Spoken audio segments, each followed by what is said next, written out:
Years నుంచి చేయండి ఇప్పుడు ఎందుకు చేస్తుంది అని అంటే తనకున్న థ్రెటన్స్ గానీ లేకపోతే తనకున్న ఇబ్బందులు ఏవో గానీ మనకు తెలియదు కానీ నిజంగా థ్రెటన్ చేసిన అవకాశాలు కూడా ఉన్నాయి. ఎందుకంటే అమ్మాయి 0 FIR ఫైల్ చేసింది. నేను అన్నది అది కాదమ్మా, దయచేసి ఒక్క నిమిషం సార్.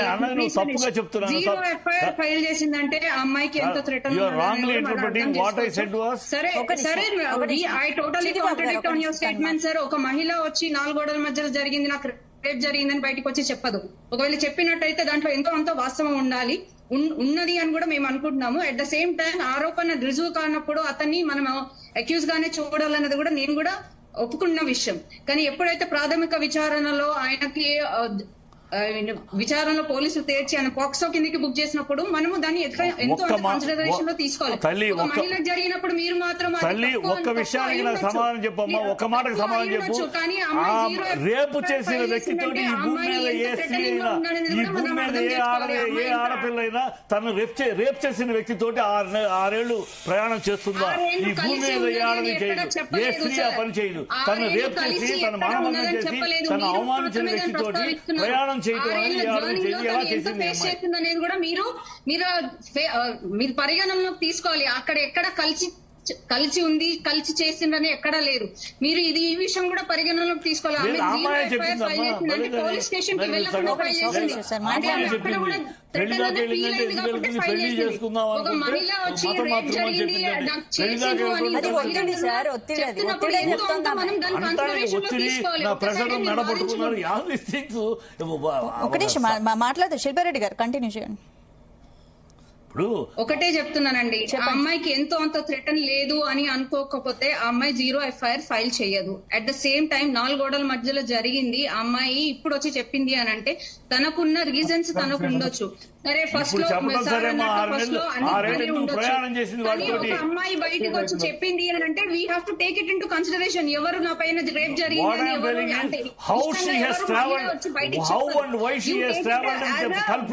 జరిగిన దానికి చూడండి, అంతేగాని దీని పొలిటికల్ సినారియో మాత్రం దయచేసి చేయొద్దని. తనని రేపు చేసిన వ్యక్తితోటి 6 ఏళ్లు ప్రయాణం ఎలా చేసింది, ఎందుకు చేసింది? ఈ భూమి మీద ఏ స్త్రీ అయినా తన పరాభవించి తన అవమానపరిచిన వాడితోటి ప్రయాణం చేస్తుందా, ట్రావెల్ చేస్తుందా? పెళ్లి దాకా వెళ్ళింది ఏమో, పెళ్లి దాకా వెళ్ళి పెళ్లి సంబంధం వచ్చినప్పుడే ఆ మిసెస్ కూడా మీరు మతం మారితే పెళ్ళింది. ఆ మతం మారితే అనే మాట ఎందుకు వచ్చింది? పెళ్లి దాకా వెళ్ళబట్టి.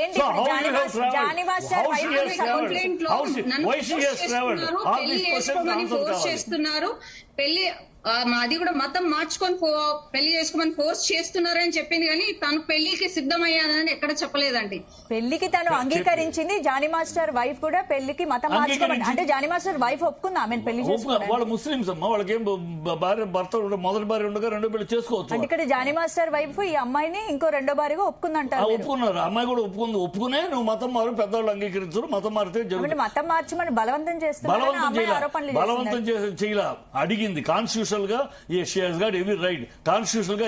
ఇట్స్ నాట్ మతం మారడం తప్పు కాదు, బలవంతంగా చేస్తే జిహాద్ కానీ మారడం తప్పు. Constitution has given permission right to every citizen. ఎవరైనా సరే వాళ్ళు ఏ విశ్వాసంలోకైనా వాళ్ళు మారచ్చు. Constitution has given every right కనుక అదేమి దోషం కాదు, తప్పు కాదు. చూసినట్టు ఎందుకు మాట్లాడుతున్నారు సార్? వై ఆర్ యూ మీరేదో చూసినట్టు ఎందుకు మాట్లాడుతున్నారు?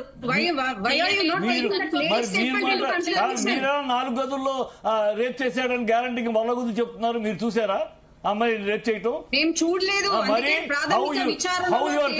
ఆడపిల్ల చెప్పింది కనుక వేదమా? కాదండి, ఆడపిల్ల కనుక చెప్తే వేదము. ఆ లింగ వేదంతో మాట్లాడద్దు. ఆడపిల్ల చెప్తే వేదము, గాస్పెల్ మగపిల్లాడు చెప్తే అబద్ధం. ఆ లింగ వేదంతో మాట్లాడద్దు. ఆ లింగ వేదం వద్దు. ఆడ మగ ఎవరైనా ఒకటే. ఆడ మగ ఎవరైనా ఒకటే. ఆడ కనుక కొంచెం లీనియన్స్ ఇద్దామా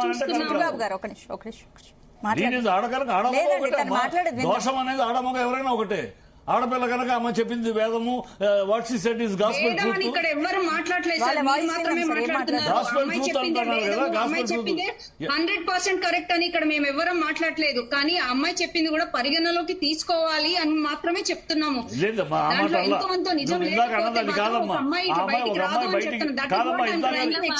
You didn't say that. Now you are changing the words.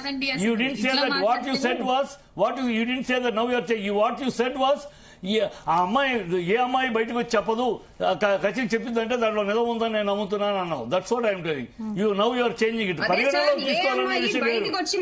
పరిగణనలోకి తీసుకోవాలని అందరూ చెప్తున్నారు. పరిగణనలో చేసి నేను అది పరిగణనలోకి తీసుకోవాలి, ఆ విషయం ఇద్దరిని పరిగణనలోకి తీసుకోవాలి, ఇద్దరు విషయాలు వినాలి, లెక్క చూడాలి, ఎక్కడ జరుగుతుంది కదా ఇప్పుడు జరుగుతుంది కదా, ఇద్దరిది పరిగణనలోకి తీసుకున్నారు కదా. ప్రాథమిక విచారణలో ఆమె చెప్పింది కోరిలేట్ అయింది అని తెలిసినాకనే కదా ఆయన పైన అరెస్ట్ వారెంట్ ఇష్యూ చేయడం జరిగింది. ఎక్కడ తెలిసింది?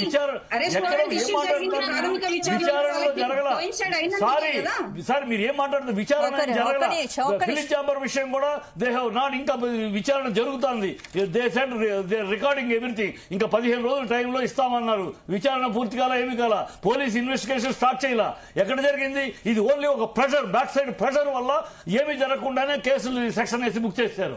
ఎక్కడ విచారణ ఎక్కడ జరిగింది? నెవర్. ఎఫ్ఐఆర్ వేశారు అంతే. ఎఫ్ఐఆర్ వేసాక ఇన్వెస్టిగేషన్ జరిగిందా? నో. ఇంతవరకు జస్ట్ ఇన్వెస్టిగేషన్ జరగలేదు, చాంబర్ తరఫున ఇది జరగలేదు. జస్ట్ యాజ్ ఇట్ ఈస్ వెళ్ళిపోయేసి కేసేసి, అంటే వెనకాల ప్రెషర్ ఉంది, వెనకాల వాళ్ళ పోలీసులు వెనకాల ప్రెషర్ ఉంది, ఇమీడియట్ గా డూ ఇట్ అని. అందుకనే పోలీసులు ఎక్కడ జరిగిందండి? ఫ్రమ్ పాస్ట్ 4-5 days నుంచి ఇది జరుగుతున్నది. ఏమైనా ఇమీడియట్ గా జరిగిందా? దీంట్లో ఇమీడియట్ గా రియాక్షన్ అయ్యింది అని చెప్పడానికి ఫ్రమ్ పాస్ట్ 4-5 days కాన్స్టెంట్లీ దాన్ని ఇంకా డిలేనే చేస్తున్నారు, కానీ ఎక్కడ ఇమీడియట్ గా జరిగింది? ఇమీడియట్ అరెస్ట్ ఏమి ఇన్వెస్టిగేషన్ లేకుండా అరెస్ట్ చేయటం ఏంటమ్మా? 370 పోస్ట్ కేసు ఎలా పెడతారు? ఏ ఆధారంతో పెట్టారు? ఎప్పుడో 2019లో జరిగింది. వాడు ఏ టెస్ట్ కి, ఏ మెడికల్ టెస్ట్ కి పనికిరాని విషయం అమ్మాయిని టెస్ట్ చేసినా కూడా జరిగిందా లేదా రాదు రిజల్ట్. ఇప్పుడు మేజరు కాదు. మీకు లీగల్ గా తెలుసు లేదా? మీకు లీగల్ గా తెలుసు ఇది నిలబడదు. నాకు తెలిసి కోర్టు కొట్టి పోలీసులను దొబ్బులు పెడతాడు కోర్టు. ఎట్లా నీ సెక్షన్ వేస్తావని, ఏ ఆధారంతో వేశారో దొబ్బులు పెడతాడు. కానీ అది తెలుసు, పోలీసులకు తెలుసు, కానీ పైన ప్రెషర్ వల్ల పెట్టేశారు. ఈ దే కెనాట్ 2013లో జరిగే 19లో జరిగిందని 2020 ఇప్పుడు కంప్లైంట్ ఇస్తే ఇప్పుడు మేజర్ అమ్మాయి అప్పుడు ఏదో జరిగిందని చెప్తే ఆధారాలు లేకుండా ఏమీ లేకుండా just they cannot put that section minority section అని మైనారిటీ పెట్టారంటే డెఫినెట్ గా లేకపోతే పెట్టే అవకాశం లేదు. పోలీసులు కోర్టు రేపు చూడండి, రేపు ఇలాగే కోర్టు దొబ్బులు పెడుతుంది. అనేక కేసుల్లో 490 కేసుల్లో కూడా డోంట్ మిస్యూజ్ అనే మార్పులు కూడా చేశారు. ఇప్పుడు కీర్తన గారు మీరు మాట్లాడండి, మీరు ఏం చెప్పదలుచుకున్నారు? ఇప్పుడు ఏంటి నాగబాబు గారు జానీ మాస్టర్ కు మద్దతు పలుకుతున్నారు అనుకుంటున్నారా మీరు? మేడం మేము ఎవరికి మద్దతు పలకడం లేదు. అదే కంపెనీలో చెప్పబోతుంటే నాగబాబు గారు అనవసరంగా ఈ వ్యవహారంలో స్పందించారా? అలా ఏం లేదు మేడం.